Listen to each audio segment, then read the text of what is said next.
আসো ঘরে আসো সবাই।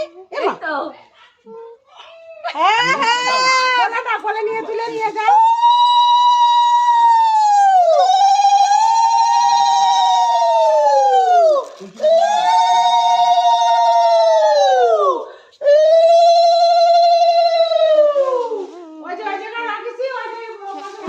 বাবা রে আমার হাবুল এসেছে।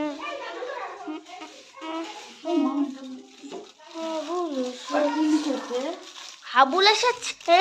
বাবাকে, বাবা মা ঠাকুমা দাদু আমাকে ঘরে তুলে নেও, আমার খুব ঠান্ডা লাগছে। আমার কি পেন কোনো দাবি নেই বা খাওয়াবে, আমি তাতেই খুশি। ইতি কার্তিক, আমার মূল্য 201।